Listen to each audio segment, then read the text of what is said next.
Welcome to Rev Ops Revolution, where we focus on changing the game for driving revenue. I'm your host, Jesse Morris, and each episode, we take a look at the different areas that affect change and drive revenue across your organization. If this is your first time joining us, please subscribe so you don't miss out on any future episode. Here's to the revolution. Welcome to another day of the revolution. I am your host, Jesse Morris, and today we are lucky to have one of my mentors and friends, Paul Ross. Welcome to the podcast. Glad to have you. Thanks, Jesse. I was very excited to be invited. Awesome. So Paul leads a revenue operations org for a global company. He's been doing it now for a number of years, especially in SaaS, which has been really fun. He has a reputation for solving complex problems and executing at a high level. He's a fun person to bounce ideas off of and a great leader. Fun fact about Paul used to work on a submarine in the Navy way back in the day, which is always something fascinating to me. So Paul, glad to have you here. Can you tell us a little bit more about yourself? Sure. And submarine stories could be a subject for another podcast if you want. That's right. That could be a whole podcast. Not much about RevOps there. So listen, Jesse's right. I've had a lot of jobs. I've been an officer in the Navy. I got out, I was a systems engineer, like a regular engineer, working on government contracts. I shifted over to being an IT leader. I joined a company to do product marketing, which I had never done before, but I knew the technology and they took me anyway. I've been in sales. I've run product management teams, but I've spent most of my time in sales ops and enablement. And I've been leading RevOps globally in my last 4 companies, SaaS companies, as well as systems companies, meaning hardware and software. Some are startups, some are established, some private and some public. So, I think I've got a fair amount of walls that I've beaten my head into, and I think I, learned from those experiences. For me, I like doing things outdoors, like you, but different stuff. Yep. I like to golf. I like cycling. I like snowboarding, which Jesse and I do together. And as you could guess, I'm very analytical about all of it. So I bring that to everything. Yeah, I would say that you and I both can reminisce over the data geek side of both of us. So that's always fun. Yeah. Awesome. Well, again, super excited to have you on. I think it's fascinating when I look at your career. So just so you guys know, I used to actually work for Paul. Paul hired me, and 4 years ago, something like that. Yeah, about that. It's funny when I look back at that point. I remember Paul and I were just talking about the interview recently. He asked phenomenal interview questions, and it's funny. I can still recall that interview to this day. The way I got that interview, I don't know if you remember, was through my Tableau rep. Oh, that's right. Company, which is really fun when you look back at it. So networking is important. That's how you get your best people. It is, and it's helpful when you have a good reference from somebody you trust. So. Which is what you and I've been talking a lot about recently. So you have had a lot of varied experience from large companies and kind of the smaller startup space, which I think is unique. I think, you look at generally most people either stay kind of in one or the other or gravitate towards one or the other. I think it's cool that you've been able to see kind of both sides of it. When you look across those different size of orgs and everything from like a Dell EMC, which is huge, to Cumulo, some of the other ones that we've worked at before. What are some of the commonalities you've seen, common challenges across these orgs, and some of the keys that you see within that to growing a successful go-to-market organization? Well, it's funny, despite a lot of my situations being different, there's a lot of the same thing over and over again. Your boss, Bump, and I were sharing some texts recently, and he goes, "Yep, same thing as we always see, isn't it?" I'll talk about a few of them. One is forecasting and forecast accuracy. Is there an organization that doesn't wish that they could do it better? There's several ways of doing it. I mean, some people use statistical methods, what % of things in different stages, and they add it up and they have a weighted pipeline.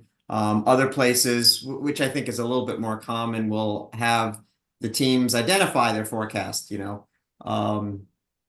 where I'm at now, we're in the process of shifting. We sort of had 2 methods. And we want to have a better forecasting, right? So there's models that people have that the data team usually does, and they weren't particularly accurate. So we looked at all the models, and week by week, by the way, on average, which ones won? This model, that model, the forecast of the VPs in the different geos, and interestingly enough, the models were the worst. Now, my last company, the models were the best, but I steal from different ideas, and so we kind of looked at other ones, and now I found a model that we're pretty happy with. But from a forecasting, we have a CRO that really wanted to go based on weighted stages, right? Hey, if it's in this stage, it's got a 10% chance of closing, so take 10% of those and 20% of those, and blah blah blah. You come up with a number. Personally, I think of that as a model, right? Right. Yep. Meanwhile, he'd ask his VPs, "Hey, what are you forecasting?" Well, they all actually have a set of deals that they know are in their forecast. In some cases, people star the Clary opportunities, which for anyone who uses Clary, know that that's nice, but it's not very scalable. Other people marked the opportunities in a different way in Salesforce, but no one was doing it the same way. And then one day he asks, well, hey, you dropped your forecast by $1 million. What happened? And I'm like, well, if we had a consistent way of doing this, you could easily know that, right? And at the end of the day, it matters. Why does it matter? It matters because, well, we're about to start our next fiscal year on August 1st. We're going to have to do a lot of planning, assuming how much headcount, how much budget do we have? Well, that budget and headcount is going to be based in large part upon how our largest quarter, which our current fiscal quarter Q4 is, if we're going to do really well or really poorly or in the middle or whatever, it's going to affect next year's budget. Forecasting matters because we have to do all that stuff before we actually finish, right? So that's kind of one that I've seen every company I've been in needs to forecast better. Another one that's kind of interesting, and it's a RevOps thing because we help facilitate it, and that is staffing and hiring. Related to that is attrition, right? And the ramp time. How long does it take people to ramp up to get there? I haven't been at a company that doesn't look at this. You want to maybe hire your number of reps to be able to increase your sales capacity, but maybe attrition is so high that you're having a hard time keeping up, right? And what are things that you do about that? Or maybe you hire ahead or hire against attrition, or you look at why you're having that attrition, right? There's numbers there that are good. Too low means you're probably keeping people who probably shouldn't be there because you want some turnover. And too high, well, we know that's not good because then you always end up with reps that are ramping, right? So there's good and bad attrition. You look at hiring profiles. At our current company, we're looking for only the ninjas. And we realize that. Hard to find these people. They're really good when you land them, but now it makes your hiring process pretty slow. How well are you enabling people when you come up on board? And that affects both the ramp time and the attrition. So at the end of the day, figuring out your rate of hiring, staffing, how many people do you need? When's the right time to hire? When do you not hire? How to keep them on board and factor in attrition. This is something that every organization is looking at. My favorite, friction in the selling process. I think that revenue ops probably primary job or most important job is to remove friction in the selling process. And I bet you where you work, you probably have the same issue. Number one friction point that I've seen across organizations is quoting and approvals. Yep. No one likes it. You can implement CPQ as best as you can. Certainly if you implement it badly, it's a problem, right? Yep. Even if you implement it well, there's approval processes. There's usually organizations that insist that they have to, approve something, even though it turns out that their approval rate is 99%. I was just on with several people on our European team today, and they said, listen, here's this deal. It took 30 days to get approved. 30 days to get a quote approved. Imagine you're trying to compete on a deal. Being able to get quotes out in a timely manner is a competitive edge or the opposite, right? This is a hard one to solve. A lot of times it's systemic. Yep. Sometimes it's both the systems and just the process around it. A lot of here, different groups are looking at their own part. So there's this quoting and approval because a rep's perspective, they just say, listen, I'm starting a quote to I can deliver it to the customer. That's what they care about. But there's a bunch of internal processes. There's creating the quote, there's approving the quote, there's validating the pricing or whatever it is. And you hand it to people and they look at their own little part and it doesn't solve the holistic problem. So it's difficult to do that. Usually the systemic and processes are built into the system. A lot of times I've come in and we've built, maybe we don't have a quoting system, so there's that, or we've built into the quoting system a process that worked 3 or 4 years ago, but the company's grown, it's changed focus, different products, different selling motions, isn't working today, and now you have to overhaul it, right? So, this is probably the number one cause of frustration to reps, right? And I've seen it at almost every company, and you shook your head, yeah, so I bet you do too. Another one, and people can relate to, is getting value from partners. And what I mean by that is getting sales to recognize that they're getting value from partners. Constantly say, hey, you got a partner organization. Oh, we need to partner. It increases our scale. I believe this, by the way. I believe in using, an extended channel to get to the market. I would venture to say that most organizations, if you ask their sales reps how much value they're getting out of partners, they're going to probably tell you it's somewhat limited. And some of that is because, we don't enable the partners to be able to do some stuff, right? Can they create their own quotes? Can they prosecute opportunities on their own without you? Will they prosecute opportunities on their own without you? One benchmark I use is incremental opportunities, right? So do they register opportunities that you didn't have in your pipeline before? Hard to argue that's not value add, right? But then on the other side, you get the question of, well, they're not going to do that unless they do all the other stuff. Okay, so there's a give to get. You look at your partners, most companies of any kind of size have hundreds and hundreds of partners they work with. In every case, 10% of the partners do 90% of the business. It's not even the Pareto 80-20, right? There is a short list that does almost all of it. So then do you focus on just those? And can you do that because you have geographical constraints? Well, maybe the partner that does a lot of work doesn't really do it in Italy. And so what are you going to have for a partner in Italy, right? What do the partner managers do? How do they add value to the whole process? Are they just sort of like facilitators and put people together, or do they enable the partners, or do they help with the actual selling process? I mean, that's something that everyone needs to look at to try to get there as well. So those are kind of like some ones I've seen across organizations pretty well. I think you also asked about, what do you see in a well-run go-to-market? Well, let's pause there for a second. I want to double click. These are really good because I think it's interesting. I think back even to our early days working together, and when we're doing fiscal year planning, one of the things you talked about earlier was ramp time and some of that. And I think the knob that you and I both you'll get a kick out of this. I always think about is rep productivity.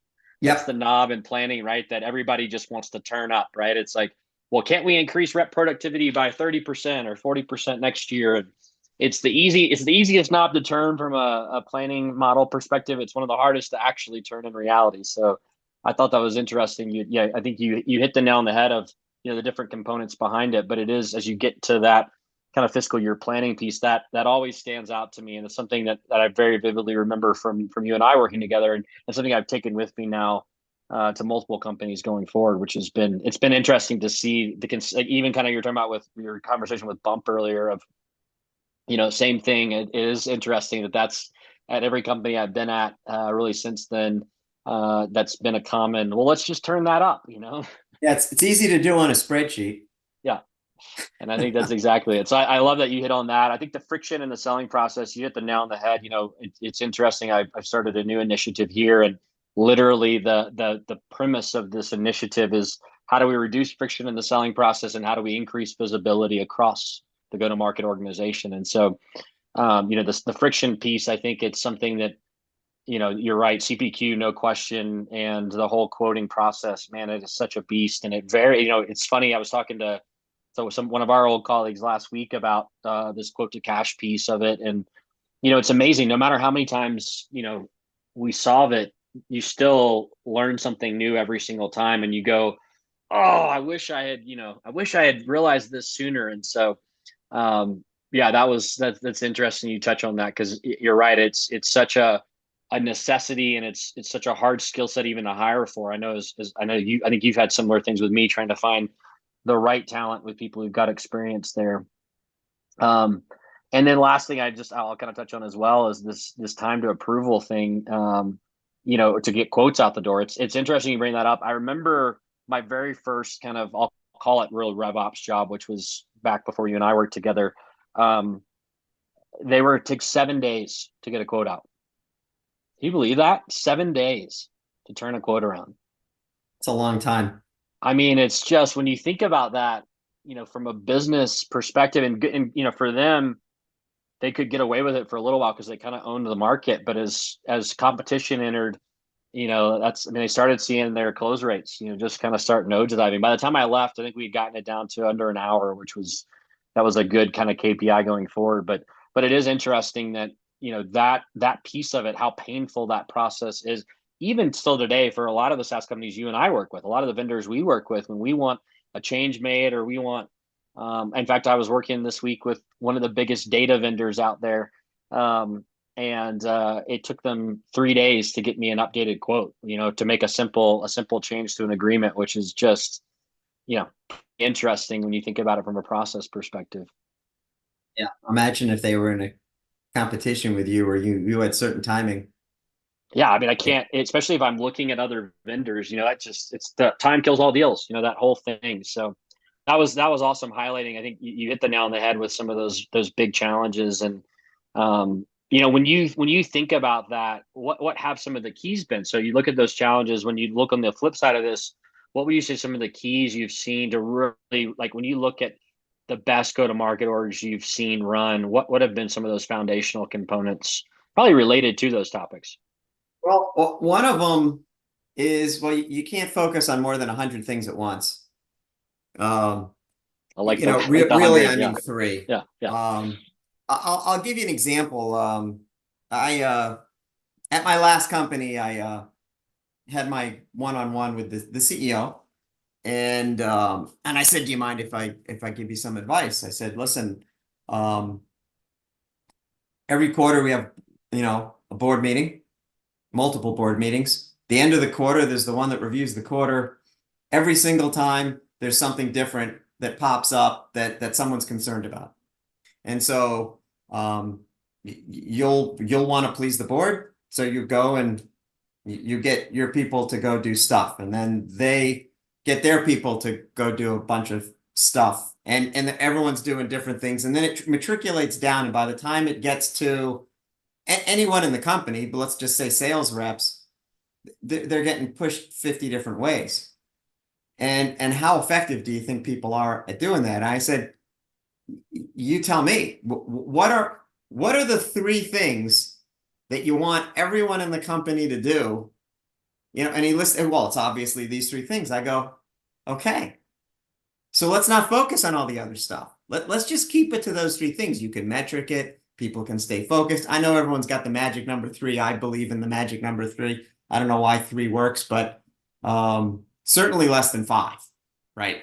And everyone would be happy, right? But you can't, people get stressed. They don't know what to do because they have more things to focus on than they can possibly focus. So keep the focus down to 1.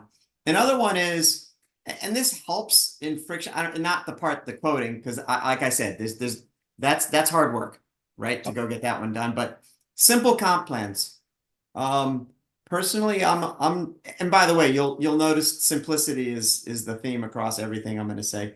Simple comp plans. I'm not a big fan of, hey, well, we want someone to sell this much of that and that and that and that and that and that, and you have a 7 measure comp plan that no one can figure out. When I joined my last company, the comp plan, which was enforced onto them by their private equity before they went public, and they had kept it. I wanted to simplify it, and I got feedback from, in this case it was the MIA team. I was out on a summit with them in Portugal, and we were talking about things. So this is something I want to do, and they were like, well, I don't know, change and whatever. And then one of them speaks up and goes, can you even tell what your quota is from the comp plan?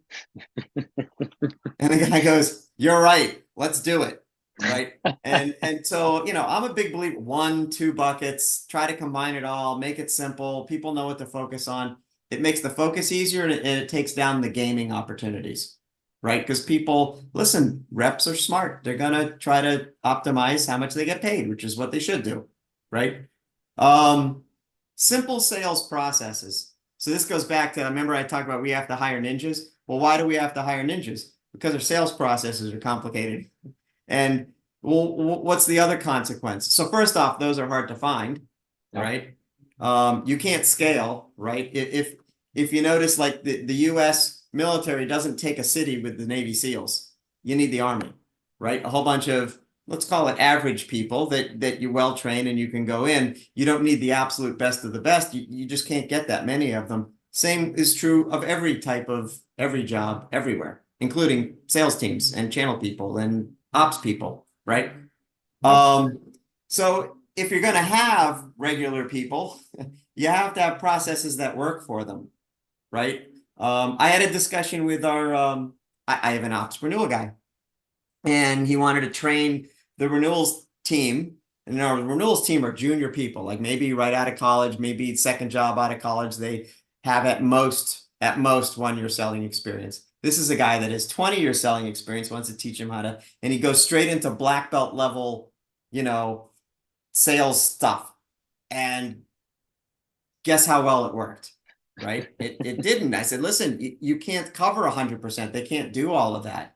Pick 1 or 2 things that you want them to do. Let them get trained on it and succeed. They'll feel good about succeeding. And then over time, you can maybe teach the ones that have been there for a while some more stuff. They'll eventually get there after 20 years, right? And then operational alignment.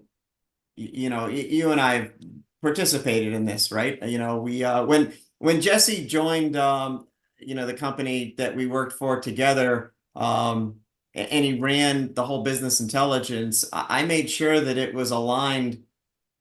Not only did Jesse report to me, he dotted line to the CMO and dotted line to the CFO. Why? Well, there's a couple of reasons. One is we didn't want to rebuild the same organization 3 times. But 2 is everyone would align that way, right? Everyone's talking about the same numbers. There isn't argument that way. We would operationally align and keep it simple. And you just get a lot more execution out of it. Yeah, it's interesting. When you look back, yeah, alignment piece. That's a hard one. Like it's probably one of the harder parts, I think, of our role is getting alignment across all those departments. I think that actually, like, it's funny. I was talking to a colleague a couple of weeks ago about this, and yeah, if I had to sum up what is the hardest part of leading a revenue operations org, I think that alignment and maybe change management, those 2 are probably, and they're related, obviously. But you hit the nail on the head. I think those are exactly the biggest areas. If we can get right, they can really make a difference in getting some momentum. Yeah, I mean, listen, a good Rev Ops leader has to be a good negotiator and mediator, because a lot of that alignment is getting people to agree, right? Yeah, yeah. It's funny. Like, I think you have. I mean, do you actually do sales ever, or you Yeah. always worked in ops? Okay, so I thought you did sales. And I'm the same way, right? I had sales background as well, and I had a guy that actually worked for me back when you and I worked together, and he was junior data analyst. He came to me and he said, "Hey, what do you think I should do for my career?" And I said, "You should go become an SDR." And he looked, I remember the blank look he gave me of like, wait a second, I'm a data analyst. Why should I go be an SDR? And I said, because storytelling and negotiation and, creating, being able to actually get people to buy into things, like that is in a lot of ways foundational to a lot of what we do here. And it was funny, he actually went and became an SDR, which was super cool. But I always think back on that, that foundation being built there, because that skill set, man, it carries so much into what we do day in, day out. It Um, does. when you think about the impact RevOps, revenue operations can have an organization, do you have any fun stories or ways in which you've seen just like very quantifiable direct impacts that you've seen happen within the business? Um, sure. So let's talk about one you can relate to. So and you know this is a big thing for me, and that is we make decisions based on data or Yep. facts and evidence, right? I listen, sometimes you don't have data, but making decisions based on opinion, um, you, you're rolling the dice, right? Um, so let's take a look at where you actually did this one, right? So we had our marketing organization was trying to figure out what they got to do to drive their marketing qualified leads, right? Because as far as sales concerned, leads was a big issue. I'm Yep. not getting enough leads. Reps will almost always say that they don't get enough leads, whether they are or not, Yep. right? And this particular CMO was well focused on making sure that there was a nice lead pipeline, which was very much to her credit. But there's a pipeline and a funnel that marketing goes through, right? From sourcing it all the way down to qualifying it to then passing it over to the SDRs, right? And you had gone and done the analysis of here's where it goes through every stage. How many come in? What's the percent that make it through and all of that? And we made some recommendations about what to do. And she did something different. And not to say that our recommendation would have worked any better, maybe, but she did one thing and she improved the one area that was really bad, but it was kind of like pushing on a balloon where if you push in it on one side, it pops out on the other side. So at the end of the day, the number of MQLs didn't increase, but this one metric went up and this other metric went drastically down, right? And it just goes to point out, says, listen, optimizing on one thing because it looks like it's the obvious answer when the data is showing that it's one part of a whole stream just doesn't really work, right? I'll give you another one. Let's see, predictability, right? Predictability. We talked about forecasting, Yep. right? And I like to keep this out of forecasting, but in the process of selling, and that's sales processes. So Yep. at a lot of companies use MEDDPIC, or I know it's MEDDPIC, but I'm one of the originals, so I just Yep. call it MEDDPIC, which is what it started Which as. is what they're still called, by the way. So I found that funny the other day, is that the organization is still called MEDDPIC, not MEDDPIC, even though they now teach MEDDPIC. Anyways, keep going. Yeah, I know. But so so doing MEDDPIC, right, which we had instituted, we trained everyone, getting people to do something, you have to keep, inspecting what you're expecting.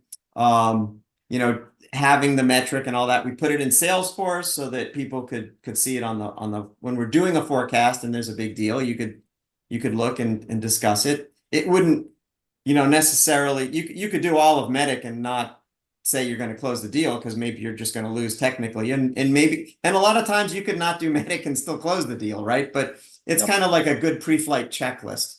So but you want to have that predictability because if you do it, just like you wouldn't want to go on a plane that the pilot doesn't go through their entire checklist. It chances are he's going to land the plane fine, but I'd bet on the one that does the checklist, right? So we're the EMEA leader was out. I was asked by our CRO to lead the forecast call, and I did, and it was the last week of the quarter. So, most of the big deals were coming in at that point. And the guy that ran the UK was talking about his largest deal. It happened to be with the UK government. And he said, well, I said, so is this in your commit? Yes, it is, but there's a little hair on it. Oh, what's the hair? Well, there's this concern over the red tape of getting it through, the government to get it to us on time and go, oh, well, let's bring up the MEDDPIC. Let's take a look. And what's the process? Right? It was blank. He goes, listen, I'm sorry, I didn't feel. I go, no, it's okay, right? I really care that you did it more than that you typed it in Salesforce. So have you done the MEDDPIC? Well, I don't know. I go, well, okay, so tell me this. You said that your biggest deal that has 4 days to close has a red tape issue. What's the paperwork process? Well, I don't know. I go, but you just said it's a red tape issue. I go, okay, so now you have homework, right? Your home, because there's no point in beating anyone up on it. It says your homework is go find out what the paperwork process is and work it, right? Don't just tell me that someone told you that there's a red tape issue, right? You got to do your homework, which is a theme of mine, by the way. And then, do something with it, right? And that's kind of like driving predictability, right? Driving the process. No, that makes a lot of sense. And I think the one you said behind the like really that uncovering deals, like, it's been something I've been more adamant about the further I've gotten into my career is really kind of owning forecasting. Partly because we answer the board. I think, you're probably pretty similar to me where you have to deal a lot on the board end, or at least you're working with your CRO to do that. But the more I've gotten into that world of, I've had too many times where I've seen deals exactly what you're talking about. That like at this point, it's probably the same for you, where the number of times I've seen that happen is astronomical. And I think the more, we can get into that process piece, and also to your points, the consistency. It's not necessarily, hey, just putting data into the system to input data. The impact of that can be pretty drastic. Like, even I remember I've just seen like the close rate and conversion rate, like just with that little change, the impact that can have can be actually pretty substantial. Absolutely. I mean, people don't do it for no reason at all. Yeah. I think that, well, and I think the funny thing about it is, sometimes it feels elementary. Like you get the rep, especially your senior reps that have been doing it for a while and maybe do it their own way. You get a little bit of pushback of like, well, I don't need to do that. And then something like that happens, and it's fascinating to see kind of the 180 turn on. All right, I had a rep last year, good rep, was having a killer year. He didn't map high enough in the organization, and the competitor came in, called one of their board members. The board member called his boss and essentially said, you should buy us. And the boss bought it, and he was never even involved in the 4 months of selling. It was literally the competitor came in and swooped in the last minute. And I'll never forget that call with the rep, because he was a great rep, and he just said, if I had done more due diligence in my MEDDPIC consistency process and been asked the same questions that I normally do, he was like, this would never have happened. So it's interesting just to see that little change. People are nervous to do the MEDDPIC, right? Like, the E's economic buyer. Yep. Okay, so maybe they'll list the economic buyer. That's great. Have you met with them? Well, no. Well, why not? Well, because, I'm not allowed to go meet with them, or they won't take a meeting with me. Okay, but then you haven't really done the E, have you? Yep. Right. And in your case, right, that example, they didn't, and they got swooped, outsold, frankly. Yep. That's exactly what happened. When you think about, it's funny, I'm going to go a little bit off of some of the things today, but, the interesting thing is you and I buy more software than probably most. And so it's interesting, we get the perspective of not only seeing how our own, SaaS organizations run, but also being buyers, big buyers within the SaaS space. Has there been any like exceptional, again, this is a little bit off, but exceptional process that you've seen yourself where you're like, man, this is what good looks like? Can you talk a little bit about maybe an example you can think of? Again, I'm putting you on the spot.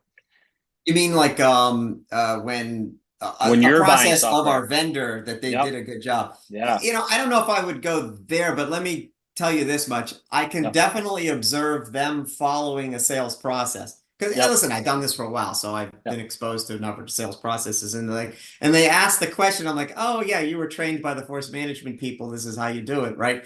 And I'm cool with it, right? I'm Yep. like, okay, I'll help you out. I don't take can you be a champion, or can you get me to the person who, makes the decisions? And I'm like, yeah, absolutely. No issue. I'll help you along with your process. I don't take offense to it. I don't think it's being manipulative. They're just doing their job in Yep. a way that's complete, right? And by the way, people call around, like our Salesforce rep would talk to someone in, I don't know, marketing or whatever, even though I'm the main relationship, and I don't take big offense to that. Maybe some people would, I know that, Yep. right? But I just think to myself, listen, they're doing their job. At the end of the day, I know where I sit in the decision-making tree, which is in that case near the top. But I don't see anything wrong with people following a good process, right? And Yeah. some vendors do a good one, and some vendors are more relationship oriented, right? And both can work. And I think that's exactly it, is both can work, right? I think at the end of the day, like obviously processes help for the majority of situations, but there is that, I can think of a rep he was the worst at inputting stuff into Salesforce, like the absolute worst. But he was so good at the relationships and networking. He was actually doing MEDDPIC, but he was just doing it in his own kind of way of doing it, right? But those are the exceptions, not the rule going forward. So Yeah, that's true. when you look at revenue ops, like are there parts of it that you're like, hey, I think, I always think about like RevOps now encompasses a lot. If I think about both of our orgs and how we run them, there's a lot of different areas it touches, and I think it's great. I actually think it to your alignment point, it brings more alignment. But are there certain things that you would say you're best at within that? And then also, kind of as a follow-on question to that, how do you then hire complementary skill sets to help round out a team? Because ultimately, we're running teams, right? Not just individual orgs. Yeah. So there's a lot, you all know, and everyone listening probably knows there's a lot of parts to RevOps. There's comp, there's field ops, there's, business intelligence, there's sales Systems. support, systems. Um, what what I think I'm kind of best at, and this isn't the marketing of me, but since you asked the question, I think I'm good at finding the one or two simple drivers at the heart of issues, right? It's usually true that there's a lot of things that, issues that are interesting or complex ones, and maybe there's 20 factors. But the reality I found is there's usually one or two things that make 90% of the difference in it. And the talented people can find those one or two and push on the one or two as opposed to trying to solve the 20. And you can get a lot done with less effort. And relating to that is distilling things down to their essence. So maybe not just an issue, but like, okay, you want to look at the lead flow process. Well, what's it boil down to? Right. And by the way, if you can't boil it down, there's usually an issue, right? Yep. Not RevOps related, but I remember back at EMC, we came out with this new product called Centera. And at the beginning of Centera, no one was selling it.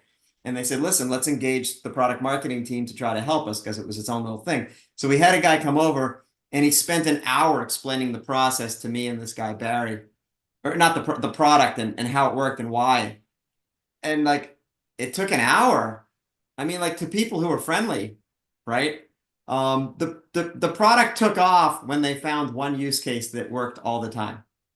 We didn't discover it, by the way. I will not take credit for that, but some person discovered this use case and they mapped their whole go-to-market around it, and boom, the thing took off, right? It's true about the essence of almost any kind of interesting thing, and particularly operational things. I think that's a good skill to have. Um, when when I look at my team, right? I look, and you know this, right? Because I've told you about this lots of times. I tell everybody, right? I look to staff a team of people that are different. And this isn't like a DEI thing, although it sort of plays into it. To me, diversity is about difference of the brain. I don't Yep. really care what you look like. But think about it. If I have a team of people that all think the way I do, even though I think I'm pretty smart, right? We'll come to the same correct conclusions, but we're also going to come to the same incorrect conclusions, which kind of sucks. I want people to debate me. I want people to think different. I want them to come up with different ideas. Now, by the way, and I warn everyone, I'll debate back, right? Because I think I'm right, just as they think they're right. But at the end of the day, you're gonna make a lot less mistakes if you encourage debate based on facts. Going back to our early thing, don't come without doing your homework, and don't come without evidence that your position is correct, right? But that leads to better decisions, and I like having a team that does that. And a lot of people are nervous debating the boss, and I try to make an environment where, and I think I did, you could, Yep. you're comfortable doing it. Good book to read. Which one of my favorite sales leaders of all time? I'll go his name, John Hanlon. I love John. He reads history. The book is called Team of Rivals. The Political Genius of Abe Lincoln. It's by Doris Goodwin. And so you got to think about what Abe Lincoln's situation. He walked into the Civil War. I mean, we're talking the country is now fighting itself over stuff, right? And what he did when he got elected is he formed his cabinet, not only of some people that were his friends, which is what every president does. He took his political rivals and he made his cabinet out of it. One of the most interesting moves politically of all time, and in my opinion, I think Abe Lincoln was possibly the best president the United States ever had. Right, and it's arguably and certainly in the top 3 or 4. Right, and then the other thing is I look for leaders who don't need to be told what to do. Now I know you asked what I'm good at. I'll tell you what I'm bad at. I'm really terrible at micromanaging, so I avoid doing it. You know, I don't want to micromanage because I know if I do, bad things are going to happen. So I avoid that like the plague. And what you need people who don't need to be told. Now, everyone needs to have direction, but like you would always come to me and say, we should do this, and here's why, or I am doing that, just support me, right? Or don't do it that way, do this other thing, or whatever, right? You know, it's the flip side of empowering.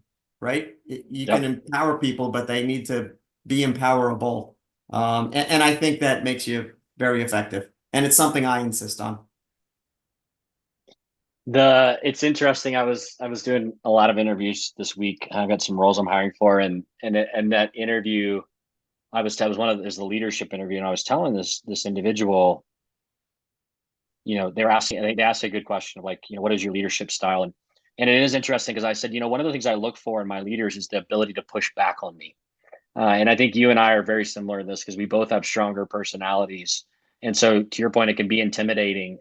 But I think, you know, I always think exceptional lies in respectful disagreement, but really in that kind of banter, that ability to go back and forth. You arrive at a much better place, to your point, by having people that think differently with different perspectives. That's where exceptional lies, and it's the thing it's stuck with me for a long time. And I think you've lived that out really well, of building teams out that have those differing views, and that I think really do get us to better places long term.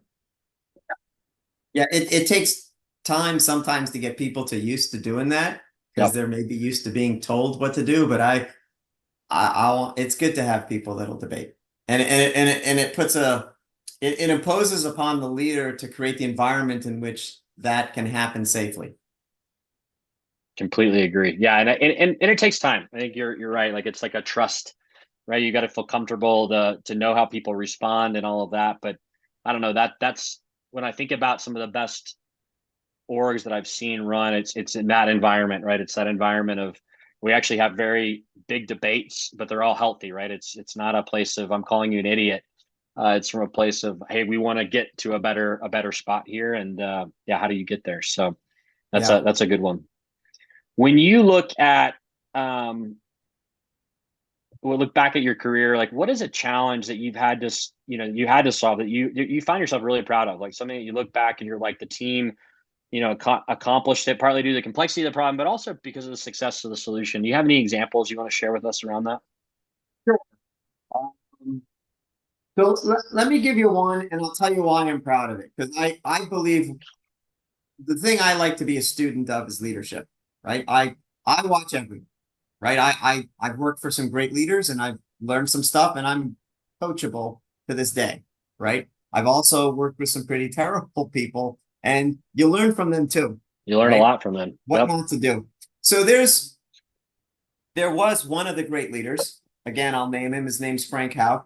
Um, he worked at EMC, and I had the opportunity to attend a session led by him on leadership. And it was probably 45 minutes, but I remember one thing.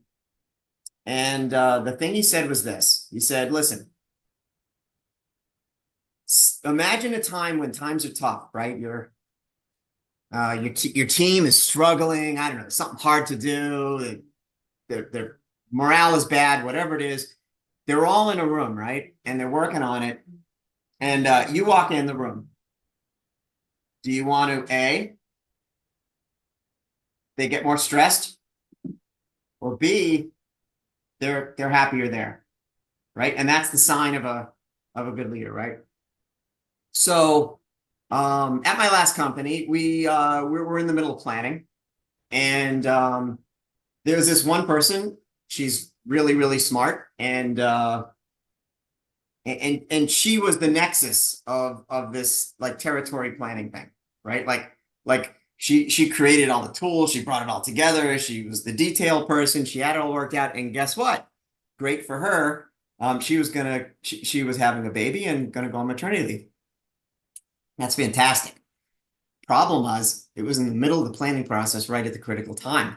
Oh my God, what are we going to do? So she's stressed out because she doesn't want to, she's dedicated, but I mean, like, come on, she's going to have a baby. You get to go on maternity leave for that. And it's a beautiful thing.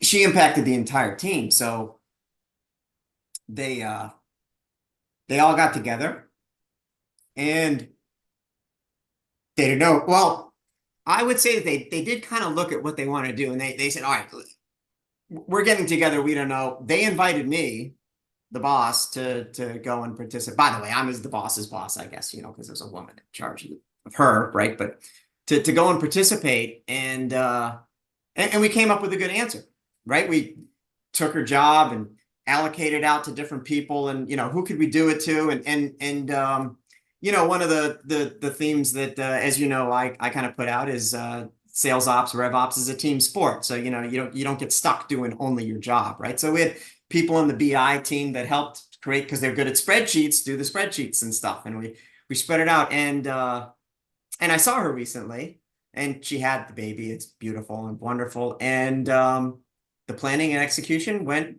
well. They did everything on time, and the whole thing worked out. And I'd say I'm proud of that because of my participation and really in the team's ability to go and solve a problem where basically we had a single point of failure. And it didn't really fail, but she wasn't available. You know what I mean? Mm-hmm. Yeah, I love that example because I think oftentimes, it's easy to quantify success around dollar impact on an organization, or we remove this amount of friction and whatever that is. But what I love about your examples, I think it gets to the heart, A, of you as a leader, but B, also of what energizes you, and I think what really good looks like and what you're measuring success around, which I think is the key here. I think it's easy to get sucked into what does everybody else measure success at, but I love that you touched on the key, which is the fact that what I love about your story is you highlighted the team working together to solve that, right? And I think that actually, when I think about what does good look like, it's actually not being the one that walks in the room and solves the whole problem. You and I can do that, but really where I think exceptional, kind of back to the exceptional theme, it is in that the team's ability to come together and put their heads together, and you can be a voice in that, but yeah, that I think that there's something powerful to that. I can totally see why that would be a moment that you're super proud of, because it's the culmination of a lot of other hard work, right? Kind of coming all together into one cool moment. Yeah, I mean, it was a difficult, stressful problem. I don't know if I portrayed it well, but everyone was really uptight about it. Yeah, I would imagine. I mean, when you've got something that big, that's a lot of risk. I want to be mindful of time. Last question here. When you think back, what is something that you're super passionate around change management, leadership, team culture? Like, what are some things you're doing to infuse kind of that sense of team within your organizations? So, like I said, I'm passionate about leadership, right? I'll give you some of the things that I think about. I'll do a quick list, the top 10, like from David Letterman, except I'll Yep. do it and this is not in a best to worst order, by the way. It's the order that I've kind of thought about it. Number one, empower your people, don't micromanage. No one likes to be micromanaged, and you'll probably do a worse job of it anyway. Hire people that can be empowered, right? Because if they always have to be told, they'll do a good job, but you'll never scale. And part of a leader's job is to be able to scale. We talked about encouraging debate, and that means you have to create the environment, and you can't just encourage it and then beat people up. You have to create the environment in which you ask for it and they feel good giving it. This is a thing that I kind of learned from the Navy. It's in this order: mission, so the company or the job, people, and then me. I'm last. I talked about the Frank Houck rule, but I'll just repeat it because it's a good one. When times are tough and your team's in the room trying to figure it out, do you make them feel better or worse by participating? You want to be the guy that makes them feel better. Integrity.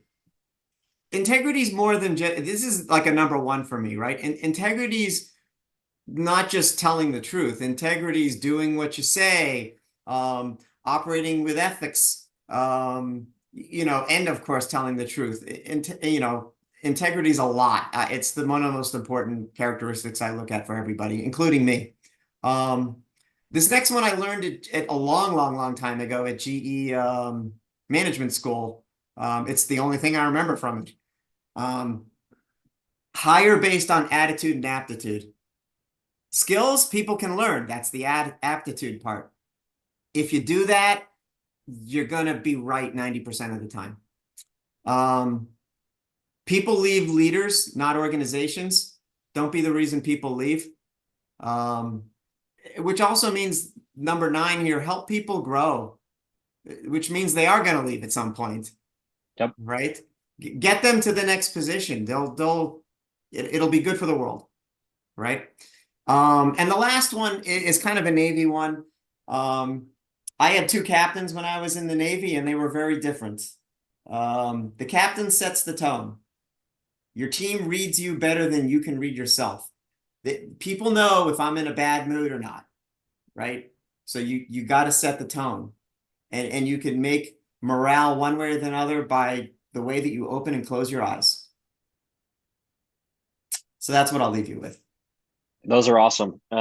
Thank you for sharing those, and it's been fun having you on the show today. If you guys haven't followed Paul on LinkedIn, it's probably the best place to get a hold of you.